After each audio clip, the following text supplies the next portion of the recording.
Hello students, आज हम आपकी हिंदी की बुक कादम्बरी का 3rd चैप्टर गधे का नाच गाना स्टार्ट करते हैं। गधे को नाचने और गाने का शौक चर्राया। वह मोर और कोयल के पास गया। पूरा जंगल उसके नाच गाने से परेशान हो गया। यहाँ पे गधे का नाच गाना जिससे क्या होता है, पूरे जंगल परेशान हो जाता है।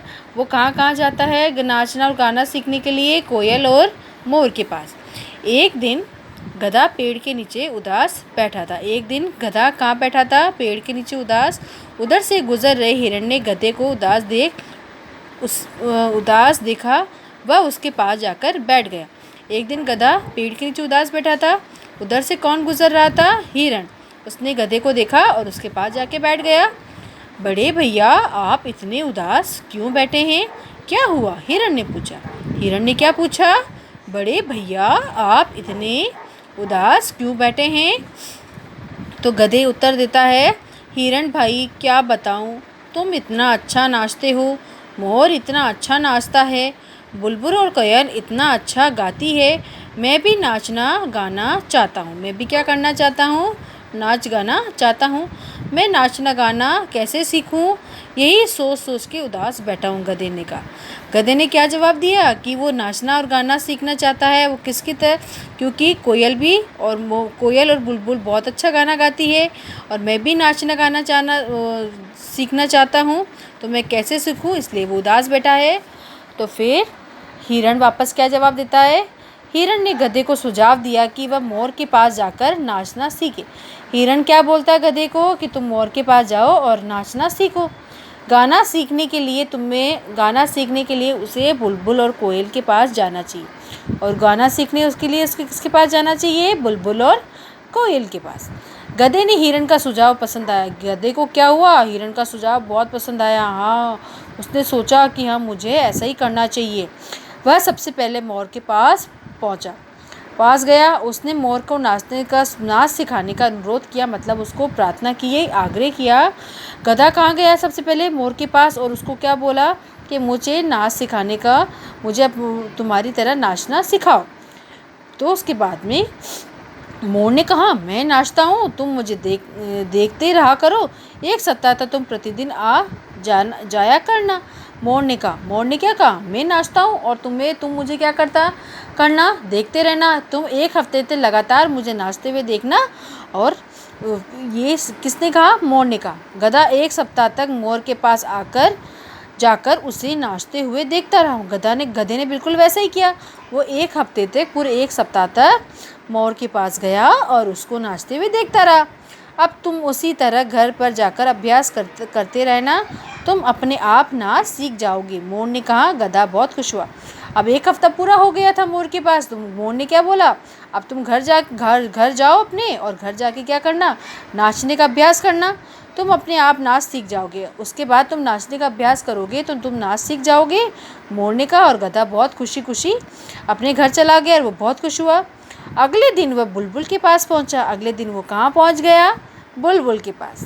आओ आओ गधे भाई, कैसे आए? बुलबुल ने पूछा।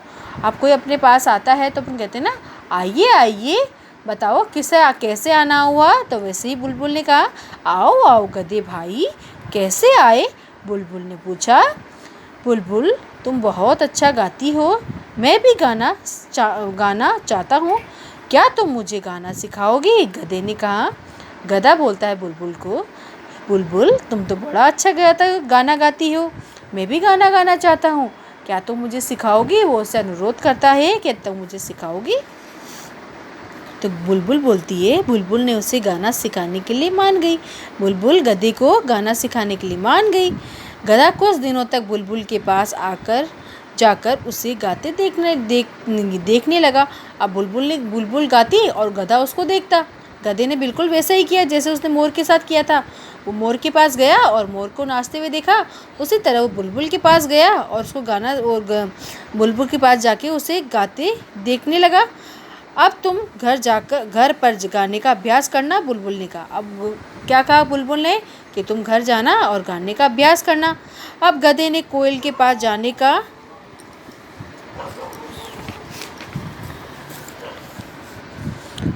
अब गधे ने किसके पास जाने का निर्णय लिया?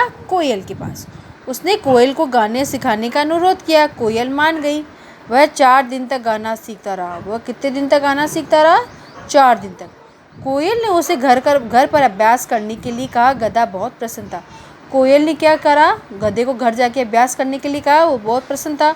मैं सारा दिन नाच कर गाने का अभ्यास करूँगा। अब गधे ने क्या किया? मैं सारा दिन गाने का अभ्यास कैसे करूँगा? नाच कर। अगले महीने जंगल में होने वाले नाचने और गाने की प्रतियोगिता में मैं प्रथम आऊँगा। गधा सोचने लगा। अब गधा क्या सोचने लगा कि नाचने और गाने की प्रतियोगिता में मैं क्या आ जाऊँगा? प्रथम आ जाऊँगा, फर्स्ट आ जाऊँगा। वो अपने ख्यालों में सोचने लगा। दिन चढ़ते ही गधा नाचने का अभ्यास करने लगा। दिन चढ़ते ही मतलब भोर होते ही, सुबह होते ही वह नाचने का अभ्यास करने लगा। वह पीठ के बल लेट के चारों टांगों ऊपर करके नाचता। वह क्या करता? पीठ के बल लेट जाता, अपनी चारों टांगों को ऊपर करके और नाचने लगता। कभी बैठकर अगली दोनों टांगें उठा के नाचता, तो कभी दुलत्ती मारकर उछलता। वो क्या करता? कभी बैठकर अगली दोनों टांगों को उछालता या दुलत्ती मारकर उछलता। इसके पश्चात गला फाड़ कर गाता, और उसके बाद गला फाड़ कर मतलब ज़ोर से गाता। वह सोचता अब उसे गाना